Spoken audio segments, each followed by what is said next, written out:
Now, we do this during the bowl season. So, what you find out, the guys really like it after they do it, I think, because it gives them the full day to go to school and do those things. And so I'm not sure if you gave them a vote that they wouldn't do it more often than just, after an open date or the first game of the year. Oh, absolutely.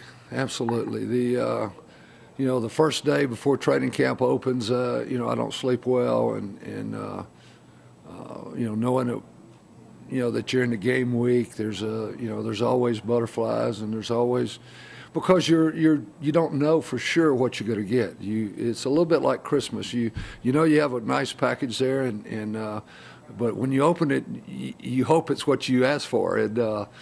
But these guys have had a really good camp, and I feel like they're ready to play somebody else, and so we need to go out and see where we're at.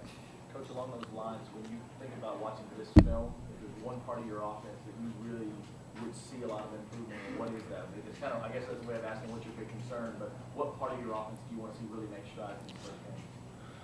Well, as we said, back in the spring, we want to make sure that when we choose to run the ball, either in short yardage, goal line, coming out, in the game situations, 4-minute offense, that we're more proficient than we were last year. And that's always going to be a concern going into an opener, because with the number of scrimmage snaps that you get, you got to be smart during camp. So. That would be an area, and then you got Dan Buckner is going to play a big role as a slot receiver. So even though he's played, this will be his first time, to take over that role. Jordan moving from a slot receiver out to a split end position. You feel like you've touched everything with those guys that they need to cover, but now you got to do it live. Well, I think what we'd like to do as we get close to conference play, we'd like for Garrett to have played enough that he's comfortable, and we'll just see how it plays out as we go down the non-conference schedule. But certainly we need to get him ready for when conference gets started. How tough was the whole game on Vondrell, just not getting a lot of snaps, and how impressed are you with the way he's come back from that? I'm very impressed. Vondrell started in the off season, and way back in January, working extremely hard, and you're seeing it now. We're seeing it the way he's practicing. I told somebody earlier that Vondrell wants to please, and he's a guy that if you tell him that you need to hit the tail of the tackle, and last year he was going to hit the tail of the tackle no matter what was there, and we said, but we also recruited you, so if you get to the tail of the tackle and there's a big bunch of bodies, go somewhere else. Trust your eyes, and he is running much more relaxed. He's making cuts quicker and sharper because of that. He's improved his pass protection and his pass running skills. So I think he's made a huge jump since January of last year. He's not a guy that says a lot. Did he ever comment to you about anything about the Fiesta Bowl? No, we talked to him immediately afterwards, and he's a guy that I understand, Coach. I understand the things that you were concerned about. It was a game that we were going to have to throw the ball a bunch, and but in understanding that, I want to work at it so that doesn't have to happen again. Coach, whenever you have the first game of the season, there's always an opportunity for somebody to step up and really show what they've got. What do you tell your team about just the opportunities that they do have this first? Well, we talk to our guys all the time about whether or not it's practice or ball game, that we want to play to a standard, that we want to play each week with the idea that we're getting better, that we're improving.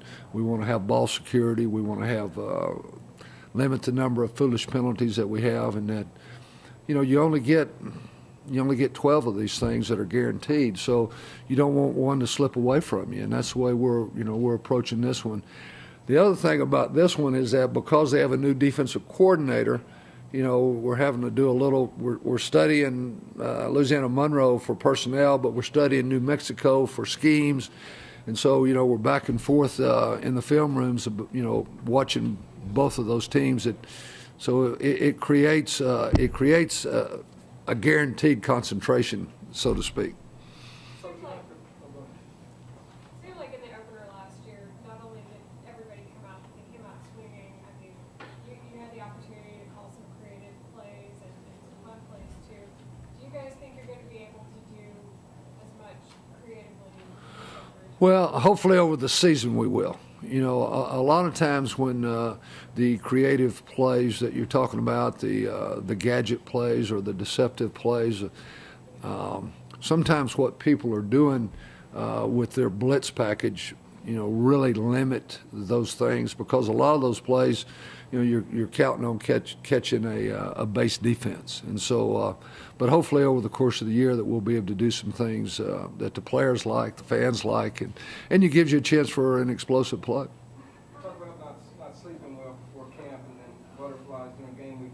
What do you do to relax this week, or will you relax this week? Oh, probably not. No, I just, it's kind of like studying for a test. I think right now we're in normal down and distance. We're getting all of our normal down and distance things this morning. That's what we focused on. We'll hit some of that again tomorrow, and then we'll move into third down situations. And as you get all the pieces kind of plugged in, as you head down towards Thursday and Friday, you begin to see it come together, and in some ways, that's a little bit relaxing. Is Coach Muschamp stealing your food? Has he been back stealing your food? Well, that happens on Sundays after the ball game. It doesn't happen. It doesn't happen during camp. I'm sure he'll be back in. How does your job change from Cliff's freshman year to senior year, and does he make your job easier?